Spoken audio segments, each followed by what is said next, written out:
এখানে লেখা আছে বিদ্যা শিক্ষা। কি শিক্ষা লেখা আছে? সবাই বইয়ের দিকে দেখান। বিদ্যা শিক্ষার ওপর ইসলাম অত্যন্ত জোর দিয়েছে। শিক্ষার মাধ্যমেই মানুষ এলেম হাসিল করে। এই এলেম বা জ্ঞান হলো আত্মার আলো, মনের খোরাক। বিদ্যাহীন মানুষ অন্ধের সমান।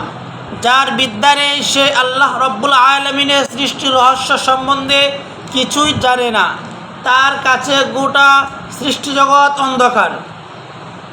মহানবী সাল্লাল্লাহু আলাইহি সাল্লামের প্রতি তাই আল্লাহর প্রথম বাণী হলো ইকরা, মানে পড়ো। আর পড়া মানেই এলেম হাসিল করা। এলেম বা জ্ঞান অর্জন ছাড়া নিজেকে জানা যায় না, আল্লাহকে চেনা যায় না, আল্লাহর অসীম ক্ষুদ্রত বোঝা যায় না।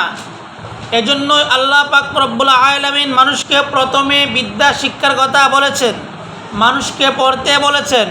রাসূল সাল্লাল্লাহু আলাইহি ওয়াসাল্লাম বলেছেন, জ্ঞান অর্জন করা প্রত্যেক মুসলমানের জন্য ফরজ বা অবশ্যই কর্তব্য। তিনি আরও বলেন, বিদ্যা অর্জনের জন্য যে বাড়ি থেকে বের হয় সে আল্লাহর পথেই চলে। এক হাদিসে আছে, বিদ্যা লাভের জন্য যে নিজের জান কুরবান করে তার মৃত্যু নেই। অন্য এক হাদিসে বলা হয়েছে, রাতের কিছু সময় এলেম চর্চা করা সারা রাত নফল ইবাদতের চেয়ে উত্তম। এসব হাদিস থেকে বুঝতে আর বাকি থাকে না, বিদ্যা শিক্ষা করা আমাদের সবার জন্য অতি জরুরি। আরে বাবা পড়াইতেছি তো, পড়া ধরেন, এটা রাখেন নিচে। কি আশ্চর্য! আবার ধরেন, একটা কথা সবার মনে রাখতে হবে, এখানে যে বিদ্যা কথা বলা হলো তা এলমে দিন বা ধর্মীয় শিক্ষা। তা কুফুরি বা ইসলাম বিরোধী শিক্ষা নয়। যে শিক্ষা গ্রহণ করলে ইসলামকে জানা যায়, আল্লাহকে জানা যায়, তাই এলমে দিন। যে বিদ্যা দুনিয়া ও আখিরাতের মঙ্গলের দিশা পাওয়া যায়। আল্লাহর সৃষ্টি রহস্য সম্বন্ধে জ্ঞান জন্মে। ফুলের মতো সুন্দর করে জীবন গড়ে তোলা যায়। সেই বিদ্যা অর্জনের জন্য ইসলাম তাকিদ দেয়। যে শিক্ষা আল্লাহ ও তার রাসূলকে ভালোবাসতে শেখায় না, কিংবা সৎ, শান্তিকামী ও চরিত্রবান হয়ে গড়ে উঠতে সাহায্য করে না, সে শিক্ষা কোনো শিক্ষা নয়। তাতে মানুষের মূর্খতা ঘুচে না।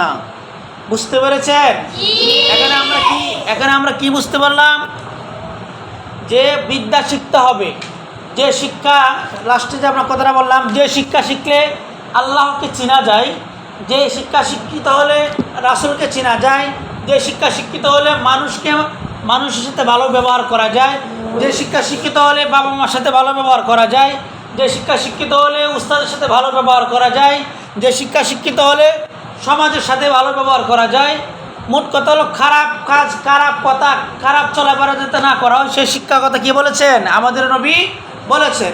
এবং এই কথাও বলেছেন, এমন শিক্ষা গ্রহণ করব না যে শিক্ষা গ্রহণ করার কারণে বাবা মা কষ্ট পায়, মানে উস্তাদরা কষ্ট পায়, প্রতিবেশী কষ্ট পায়, মানুষে কষ্ট পায়, ছাত্র ভাইরা কষ্ট পায়। এই শিক্ষা গ্রহণ করতে আল্লাহর নবী কী করেছেন? নিষেধ করেছেন। তার মানে আমরা এখানে বুঝতে পারলাম যে এই গল্পটা পড়ার পরে আল্লাহ এবং রাসূল বলেছেন যে মাদ্রাসায় পড়াশোনা করলে এই শিক্ষা শিক্ষিত হওয়া যায়, তাই না?